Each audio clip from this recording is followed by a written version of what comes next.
on and on and on we are moving, and then in this we are taking the last rule on differentiation, that is the chain rule. No, the last button, because we have the implicit differentiation to do. Thank you. So let's take the chain rule and then some common functions. The chain rule.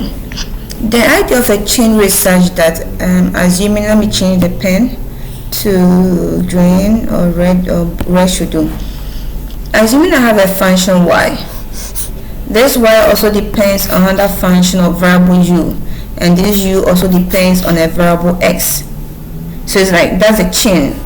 And so like food chain, something depends on something, also depends on something.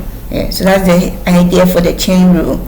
So it means y depends on u, y is a function of u, and u is a function of x. And this is how I will notate my y. Instead of simply writing y as a function of x, now this y depends on u and u depends on x. That's as simple as it is. Don't forget this for single calculus. So in a case where you have more than two chain rules or chain products or chain variables, it changes.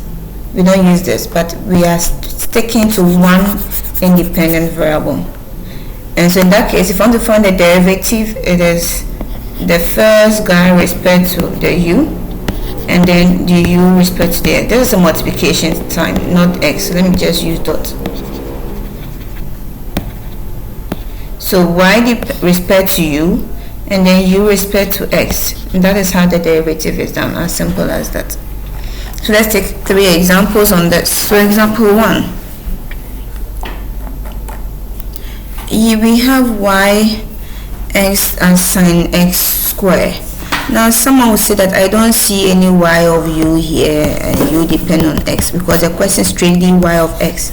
But look at the function given here. I'm not sure any of the rules would work out for you. So what we have to do is do a substitution. So we mostly call substitution method like the chain rule. I want to set u to be something as x squared to make it easier. If y is equal to x squared, it means, if u is equal to x squared, it means y will be equal to sine u of x. Don't forget this is a function of x, u depends on that.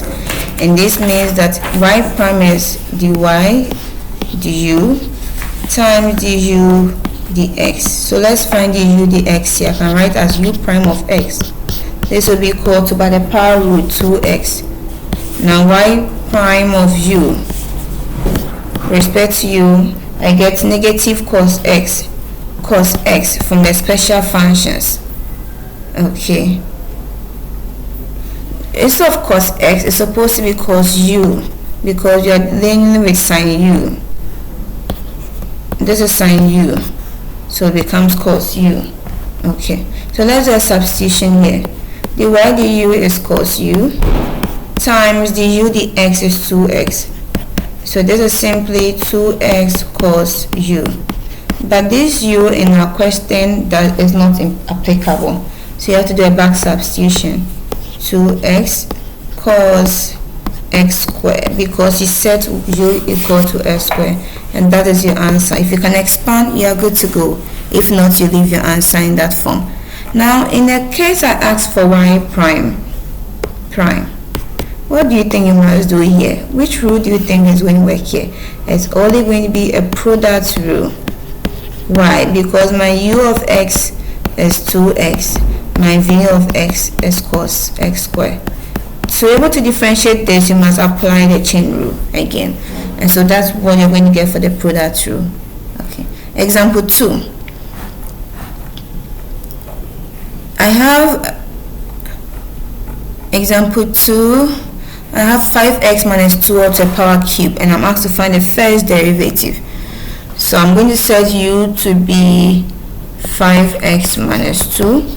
You can't set u to be just 5x. It means your y is going to be u minus 2 up to the power cube.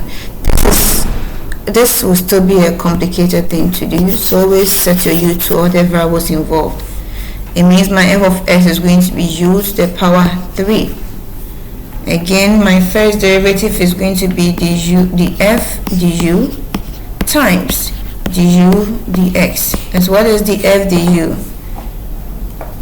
f respect to u will be equal to 3u squared from the power rule, and then u respect to x is going to be 5 from the power rule. The derivative of a constant is 0, and so by substitution I'm going to get 3u squared times 5, and that is to say 15u squared. Well, you can't leave your answer in u, you must do a back substitution, 5x minus 2 all square. If you can expand, you are good to go. If not, you leave it like this. If I ask you to find the second derivative of this, what do you think you must do? Is the power rule going to work? Is the chain rule going to work? Is the product rule going to work? The power rule cannot work here because you have two functions here. The sum of rule is also not going to work. Only the chain rule would work one more time. Thank you.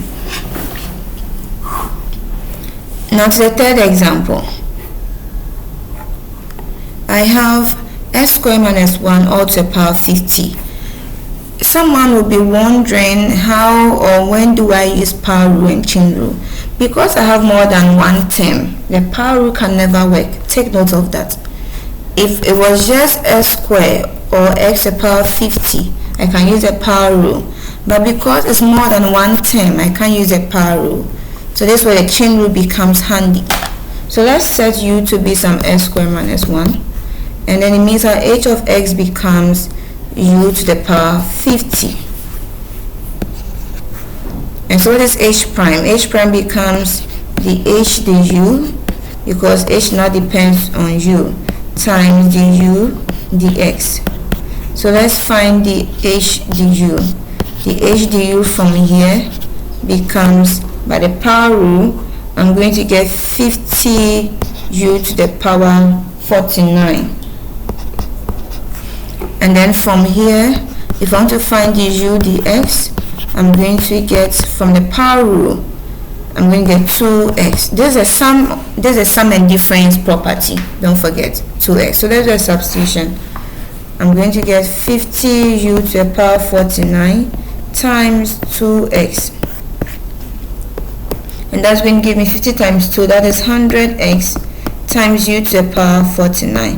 Please, you don't leave your answer in terms of u. You must do a back substitution of that. And u was giving us x squared minus 1 to the power 49. If you can expand, you go ahead. If not, you leave your answer this way. If I'm asked to find the second derivative, you know the product rule is going to work here. Why? Because I have 100 one term multiplying this term. But this would be a combination of both the product rule and then the chain rule. And so that's how you apply it. Okay. You can pause the video and then confirm the answers we are looking at. Now I have a quiz for you. In this quiz, it says use both the chain rule and then the quotient rule to find a derivative given. Why are we asked to use both the chain rule? Why are we asked to find the chain rule and then the quotient rule? That's because both is going to work. If I want to use the quotient rule, I have a on b. But you can realize that this is even reciprocal in some form, because my a is 1 over my denominator. But if you're good with the quotient, because the question says quotient rule, we know this is the formula for quotient rule. The reciprocal should also work perfectly for you. If I want to use the chain rule, I have to set u to something. What should that be? U can only be 4x squared minus 3. 4x squared minus 3. And then you know what y becomes. It then becomes y over u to the power 5. And by the chain rule, I'm going to use this. So this is what you must go through. At the end of the day, we must get the same answer. Now to the problem of the day.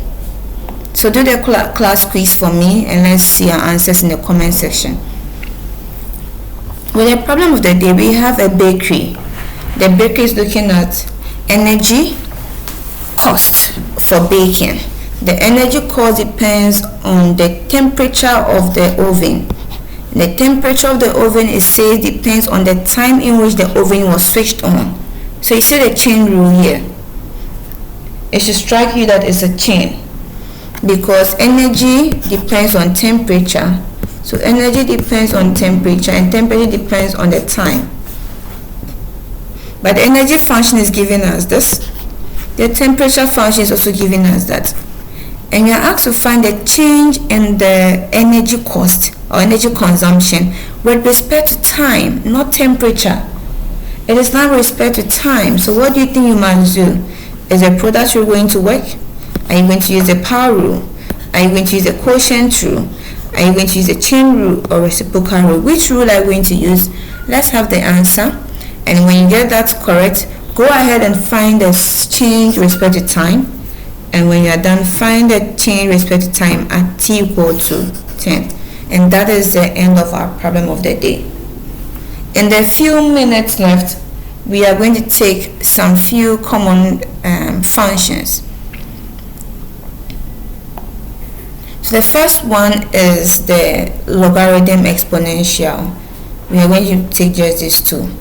Let's take the logarithm first. If I find the derivative of a logarithm function, natural log for that matter, it is 1 over x. And so let's take quick example, one example each under these common functions. Okay, so example 1, if I'm asked to find the derivative of a ln of s cubed plus 3x minus 4, I can't say that is the same as 1 over x, no, because I have multiple terms here. Just as we say we can't use the power rule just because of that. So I can set u to be s cubed plus 3x minus 4. Okay, and I can find that it means that my function becomes d dx ln of u.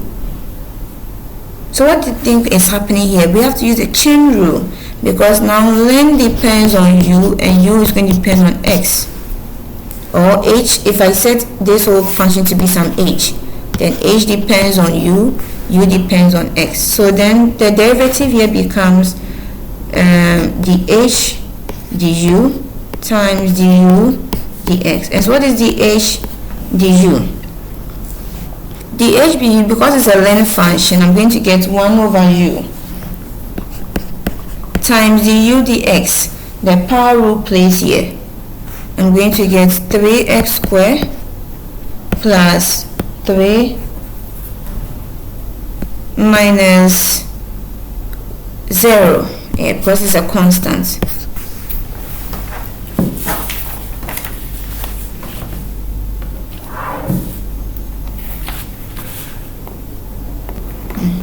So I have 1 over u for dh du, because that's where I have it as ln x. This is simply as the ln x, 1 over u.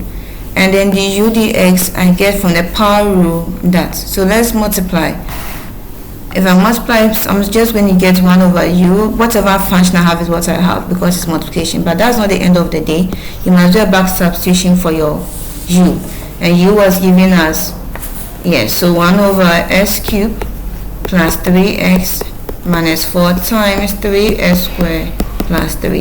If you can simplify further, you do that. If not, that is your final answer, as you can see on slide 6. And so I want you to try this out from the same procedure. I have the answer in the slides, but you can pause the video and then ensure you get whatever we have. If it's wrong, you know what to do. You can sort ourselves out on the comment section. Let's take the last example here. We want to go through the exponential derivatives, or the exponential form. The exponential are in two forms. We've seen a guy of this nature, but there's another exponential form taking this, and that's what we are interested in. We know exponential of this derivative is eax, but what's the derivative of that? And that is what we have here. So it's ax ln a. So an example, I have d dx of 3x on everything I have there.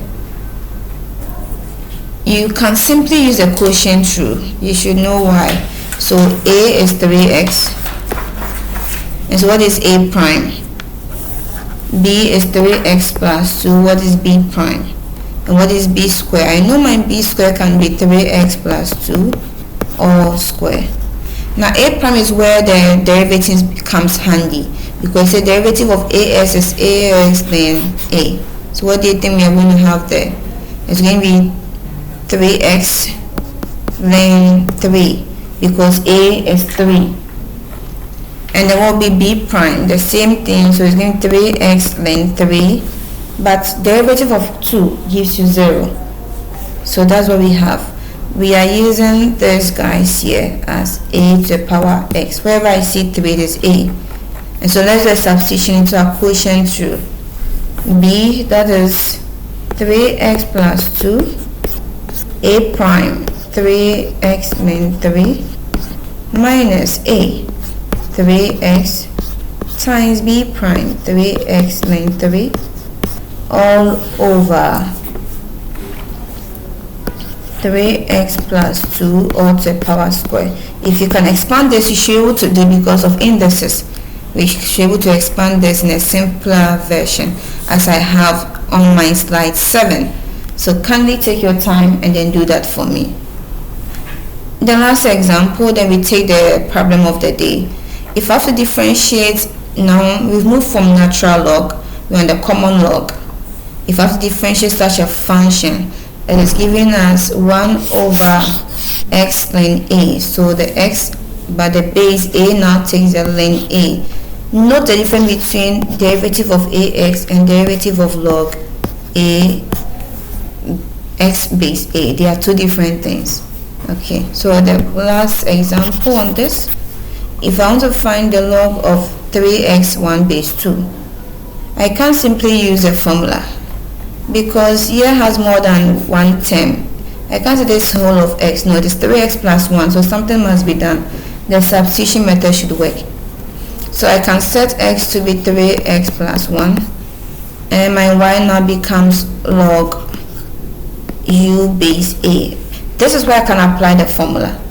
So realize how we are using quotient and chain rule in this examples we are doing. You have to be smart. And so the first derivative becomes dy du dot du dx. So let's find dy du.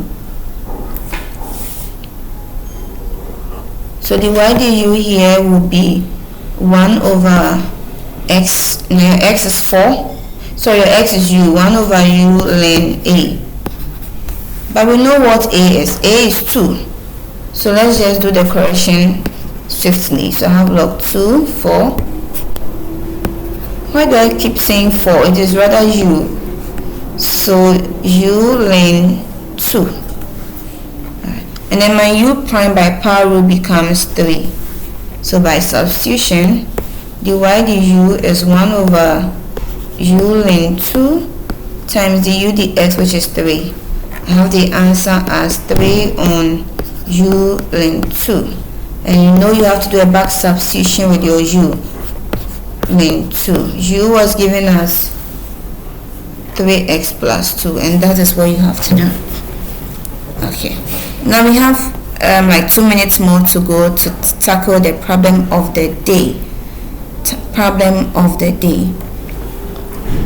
In this problem of the day, we have a small business looking at an online marketing, and it's looking at the number of people who view this advert. You know, we are most used to watching adverts on YouTube. We just want to skip the adverts. And so that is what we are doing. But it says that to know the number of views per day, it is given by a function. So you have an advertisement online, people viewing, where VT is the number of views, the number of views per day. T is given in days. But we see another preamble, 2 to the power t. This exponential doubling. We know if I have t days, doubling should be 2t. No, but it's exponential doubling. So that's how we write it. It is rather 2 index t. So if I have, it is exponentially quadrupling or tripling, it's 3t, 4t. There's difference between 5t and then 5 exponent t. This is for the exponential growth of it. And then we have the model of the views.